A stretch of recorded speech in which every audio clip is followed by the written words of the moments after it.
ô Moti tụi mày nghe ngọt cha cái hậu độ cái nhà chị đi ra nhưng mà price lâu rất tuổi nè cha thôi bi good morning hậu lô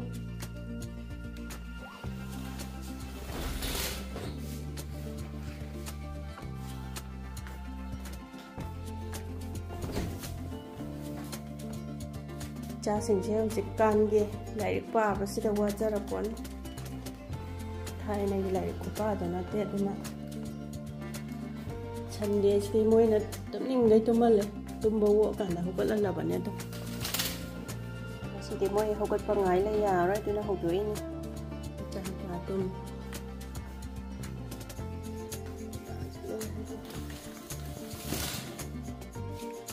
bụng ngon good morning không có thì nàng đây English grammar one pa badu adugi mahai phang doi ni se bor pe ga se yam hai ro phau ba chaw mi oi ro mi gi mateng phang mangam ba oi ro wana la ri pa ba do adugi mahai ni phang doi se wa dana nungai ba ya pote khuteng ma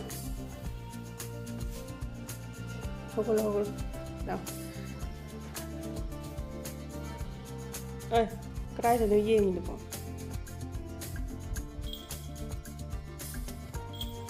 cha nó phải săn hả bọn anh nói nhưng mà gì không đúng nhỉ person kết lôi và xe khơi cái depression cùng với stress cùng với xe âm phây hay xem với chụp thời gian na chau ni nga su okhan ga nuai tra su mai ma sak si ubada ne yam nok ning ba ma dum poe ba yam nok ning jani ma se hong ji kana chalo brush thong thol thieng ani ta thieng gi doi ni sam kwak pa mu chat toi ba ko mo muti ko mo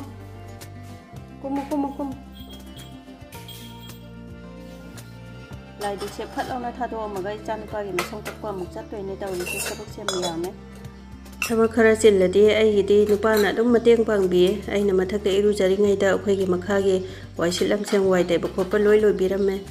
Đó số máy na khơi cái lúc ba nupi khác ta na ama na ama cái mà tiếng bằng na đó này yum pan bớt xem na sản thị lấy na nungai na yum pan mà này co. Đó cái sau khất bớt sụi bên nhà vợ.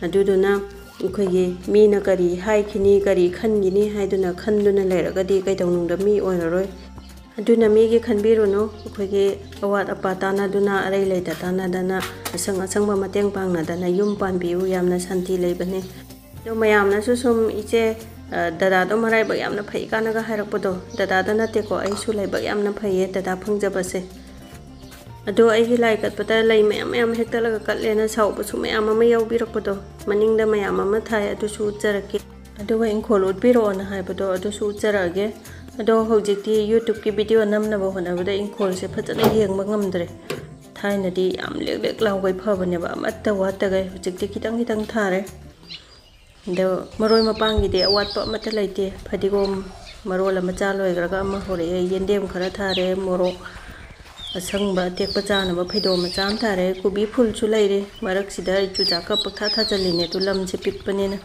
chu cha belentri na kupi de na pak pi sing te lo awa phadigom strawberry kitang ma thare de matai sida lai su mayam ma nap chale hai su yauri do hai ra su mayam ma hawe kiti ina ra pon kabo lai se yong lai sa le to akoi ge lai kat pa pharak ta da na hek ta ba gi ne lai man chu loi chan gi do re ro su sa li ro su kra hek kra ge nga si de ado kabo lai se manam khunung chi ma manak ta chang ba si ta lai tare manam khunung si che do lai man jan gi ta ba ken gi ta ba sing che loi ne hek tu ga lai da ka thok pi ra ge chumai na lai man jal la ga mang gi ba se am nuai de ba do lai da ka thok pi ra ga ti yam na ma hai oi ni ko do fresh oi ba khoi gi ango bo khitang am ga hek chan ge plate ama he nga si de rose su he ani khai hek la e tu ga prajita lai amu ba se yam na maru ne special oi na thang jenu mi ki oi na tha ba ni ko thang jenu mi ta dum ka le ba ko ꯑꯩꯈꯣꯏꯒꯤ ꯁꯅꯤ ꯗꯦꯕꯒꯤꯗꯃꯛꯇ ꯑꯣꯏꯅ ꯑꯗꯣ ꯑꯇꯩ ꯃꯇꯝꯗꯁꯨ ꯑꯗꯨꯝ ꯁꯥꯠꯄꯨ ꯁꯥꯠꯂꯗꯤ ꯑꯗꯨꯝ ꯍꯥꯞꯆꯜꯂꯦ ꯀꯠꯄꯗ ꯑꯗꯨꯝ ꯌꯥꯎꯁꯜꯂꯦ ꯑꯩꯈꯣꯏꯒꯤ ꯑꯌꯦꯠꯄ ꯑꯄꯟꯕ ꯀꯣꯛꯍꯟꯕꯤꯌꯨ ꯂꯧꯊꯣꯛꯄꯤꯌꯨꯅ ꯁꯅꯤ ꯗꯦꯕꯒꯤ ꯂꯩꯅꯦꯕ ꯃꯥꯁꯦ ꯑꯗꯒꯤ ꯂꯩ ꯑꯉꯧꯕ ꯂꯩꯍꯥꯎ ꯆꯍꯤ ꯆꯨꯞꯄ ꯁꯥꯠꯄꯅꯦ ꯍꯟꯗꯛꯀꯤꯗꯤ ꯁꯥꯠꯇ꯭ꯔꯤ ꯀꯩꯗꯧꯔꯝꯅꯣ ꯈꯪꯗ꯭ꯔꯦ ꯂꯩꯍꯥꯎꯁꯦ ꯑꯗꯣ ꯃꯃꯥꯡꯒꯤꯗꯨꯗꯤ ꯁꯨꯛꯍꯦꯛ ꯍꯦꯛꯇꯦꯕꯀꯣ ꯃꯃꯥꯡꯗ ꯑꯃꯕꯨꯗꯤ ꯂꯩꯍꯥꯎ ꯑꯉꯧꯕ ꯑꯃꯕꯨꯗꯤ ꯍꯧꯋꯦ ꯒ꯭ꯔꯦꯞꯁꯨ ꯊꯥꯕꯅꯦ ꯂꯩꯄꯜꯁꯤꯗ ꯆꯠꯍꯟꯒꯦꯅ ꯀꯕꯣꯛ ꯂꯩꯁꯤꯗꯤ ꯃꯔꯨ ꯀꯣꯛꯑꯦ ꯑꯗꯣ ꯂꯥꯏ ꯀꯠꯅꯕ ꯁ꯭ꯇ꯭ꯔꯣꯕꯦꯔꯤ ꯄꯥꯟꯕ꯭ꯔꯥ ꯌꯦꯡꯒꯦ ꯁ꯭ꯇ꯭ꯔꯣꯕꯦꯔꯤꯁꯦ ꯂꯣꯏꯗꯤ ꯂꯣꯏꯁꯜꯂꯛꯑꯦꯕꯀꯣ ꯍꯩꯔꯣꯟꯅꯦꯕ ꯍꯩꯔꯣꯟ ꯂꯣꯏꯁꯜꯂꯛꯑꯦ ꯑꯗꯣ ꯎꯆꯦꯛꯅꯁꯨ ꯍꯦꯛꯇ ꯆꯥꯊꯣꯛꯑꯝꯃꯦ ꯑꯩꯈꯣꯏꯒꯤ ꯃꯅꯥ ꯃꯔꯛꯇ ꯂꯣꯠꯁꯜꯂꯒ ꯊꯝꯗ꯭ꯔꯗꯤꯅꯦ ꯃꯣꯏꯅ ꯍꯦꯛꯇ ꯆꯥꯊꯣꯛꯑꯝꯃꯦꯕ ꯃꯨꯜꯂꯒ ꯂꯩꯕꯁꯦ ꯑꯗꯨꯅ ꯑꯩꯒꯤ ꯏꯆꯥꯁꯤꯡ ꯑꯗꯨꯝ ꯑꯩꯈꯣꯏꯁꯨ ꯋꯥꯁꯨ ꯀꯌꯥ ꯀꯟꯅ ꯉꯥꯡꯅꯗꯦ ꯑꯗꯨꯗꯒꯤꯗꯤ ꯏꯆꯥꯁꯤꯡꯁꯨ ꯂꯥꯎ ꯈꯣꯡꯗꯅ ꯂꯥꯡꯕ ꯈꯣꯠꯄꯁꯨ ꯇꯧꯗꯦ ꯑꯗꯨꯅ ꯌꯦꯅꯈꯥ ꯂꯨꯈꯥ ꯏꯪꯈꯣꯜꯗ ꯎꯆꯦꯛ ꯋꯥꯌꯥꯅ ꯄꯤꯛ ꯊꯟꯖꯥꯠꯅꯤ ꯎꯆꯦꯛ ꯋꯥꯌꯥꯒꯤ ꯃꯈꯣꯟ ꯃꯌꯥꯝꯁꯦ ꯅꯨꯡꯁꯨ ꯌꯥꯝꯅ ꯅꯨꯡꯁꯤ ꯎꯆꯦꯛ ꯈꯣꯡꯕꯒꯤ ꯃꯈꯣꯟꯁꯦ ꯑꯗꯣ ꯍꯩꯔꯣꯜ ꯑꯣꯏꯅ 3-4ꯗꯤ ꯄꯥꯜꯂꯦ ꯁꯤ ꯍꯦꯛꯆꯜꯂꯒ ꯂꯥꯏꯗ ꯍꯦꯛꯇ ꯀꯠꯊꯣꯛꯑꯒꯦ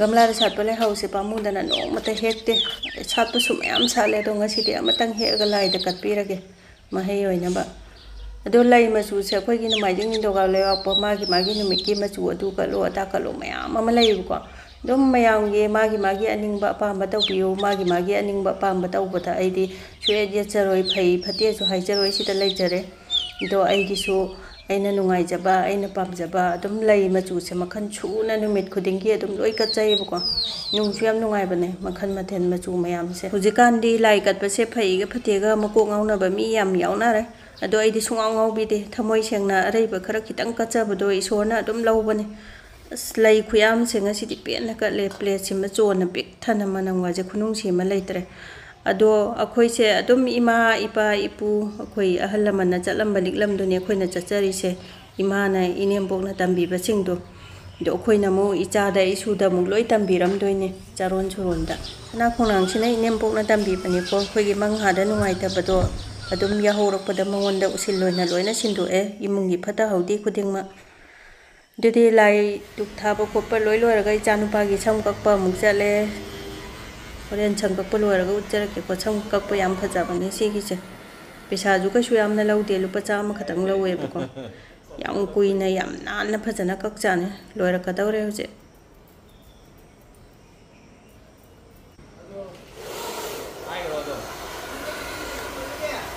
ꯂꯣꯏꯔꯦ ꯍꯧꯖꯤꯛ ꯁꯝ ꯀꯛꯄ ꯏꯆꯥ ꯑꯅꯤꯒꯤ ꯐꯦꯚꯣꯔꯥꯏꯠꯅꯦ ꯀꯂꯥꯀꯟ ꯉꯔꯥꯡ ꯁꯥꯕꯤꯕꯅꯦ ꯃꯣꯏꯒꯤ ꯑꯩꯈꯣꯏꯒꯤ ꯄ꯭ꯔꯥꯏꯖ ꯐꯪꯉꯛꯄꯒꯤ ꯅꯨꯡꯉꯥꯏꯕ ꯑꯣꯏꯅ ꯆꯠꯂꯝꯗꯥꯏꯗꯁꯨ ꯄꯤꯖꯒꯦꯅ ꯏꯆꯥꯅꯨꯄꯤꯗꯤ ꯃꯁꯛ ꯎꯠꯄ ꯌꯥꯗꯦ ꯁꯥꯎꯋꯦ ꯄ꯭ꯔꯥꯏꯖ ꯂꯧꯕ ꯄꯨꯡ 10 ꯅꯪꯅꯕ ꯆꯠꯇꯣꯏꯅꯦ ꯑꯩꯈꯣꯏ ꯍꯧꯖꯤꯛ ꯂꯣꯏꯅ ꯔꯦꯗꯤ ꯂꯩꯔꯦ ꯏꯆꯥꯅꯨꯄꯤꯅ ꯈꯣꯡꯎꯞ ꯇꯣꯡꯉꯤ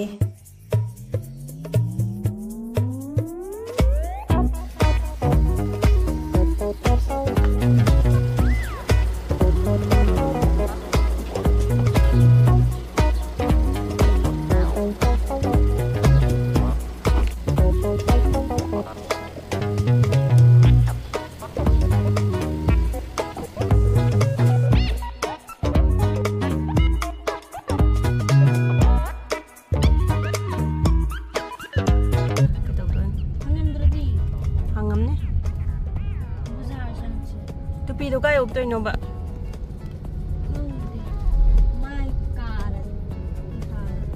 ꯃꯥꯏ ꯅꯨꯡꯁꯥ ꯀꯥꯏ ꯆꯠꯀꯦ ꯍꯥꯏꯕ ꯅꯪꯕꯨ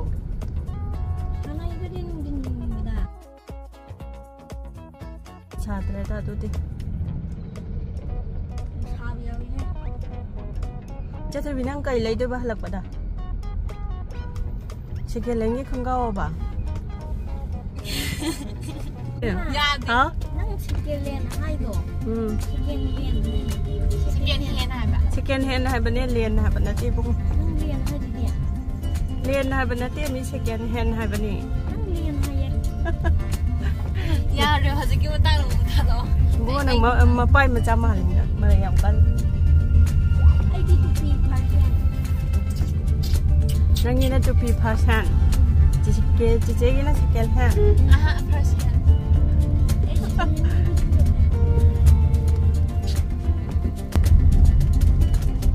Yaokhre.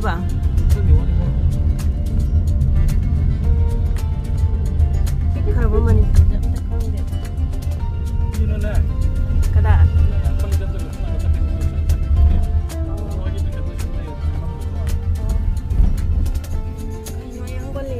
Dan trâu.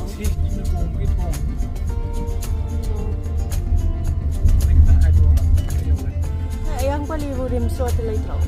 Ayang pali hiya sini ni burim ba matang na pali itu yang pali road tu. Kuku bawai. Kuku apa jah? Oh.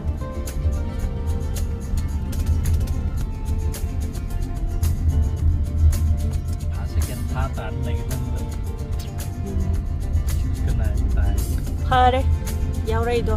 Hari. Saya kan nak. Ngang yam yam, kalau cakap Manipur Pumbai ni. Yang fix tak bro?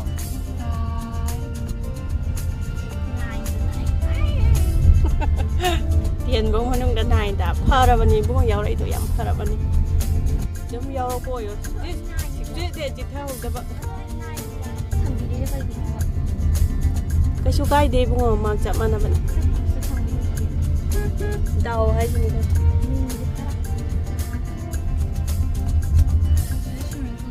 Dah thar. Apa cakap apa ni? Kau no dah sulai kau no kundra pun dah bira hari college dah. Bira hari. Bira hari college. Yaokhre male. Ke Yaokhre. Ni miam lah amit. Uniform tu saya lah. Uniform. Ya, reh nang so. Bukan dia. Video namin ni mabas hatra lay reh. Siya tapi ya, stain tu gilay reh bunga si kang drona. Orang tu kini kerja. Ha. Orang tu kini kerja.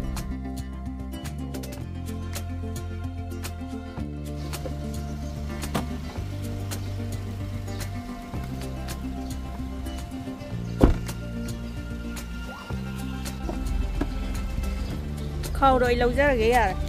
Không mua lắm. Khơi đi cùng ta sập chán nhiều đấy. Khơi đi mà tầm gì sập chán nó đầu rồi đi hay thiệp ạ. Mi cái đồng cân nó làm rồi. Mấy tay đi cùng hay xin mấy tay cùng gì bạn. Phần chân hầu đó là gì? Mi chung mấy ám yam ấy. Price phẳng cái đó bằng cái này ăn khi ăn mắm đâu. Chiro ke kerwa ni bamale mi sila kesu efektif.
Chani price lo bolo re function su lo re je atuna bazar da changa ga chanu pa gi tupi lai gini na si ma gi tupi je ko kang ngor jan chanu pi gi su khangau lai bi yo ye ju de gi te moi na chaning ba ma pi ja ra ga yum da hala ni ko nang tupi gi wa pham di yan na dri hu je poi bu ma tupi gi wa pham ja Bu ya ni. Kata bi ni. Chanupa je gari thau baga yam thu hai dauri gari thau ning mana loi ra ma je gari ma cha ga de yam phasana hai re ma mai chum ma khopa yum da le myam chanupa gi tupi su lai re uchara ke ado ai gi nu share ba viewer sing na ai gi video se blog se yeng bada khitang motivation oi ba matang ama kana ba matang ama yau pi ra ga di like number ka bi ga no subscribe su tau bi ram mu motivation pi bi boina ngasi gi di bye bye tupi wa phamia na re oi bunga ya ra ꯂꯧꯐꯝ ꯂꯣꯏꯔꯦ ꯍꯧꯖꯤꯛ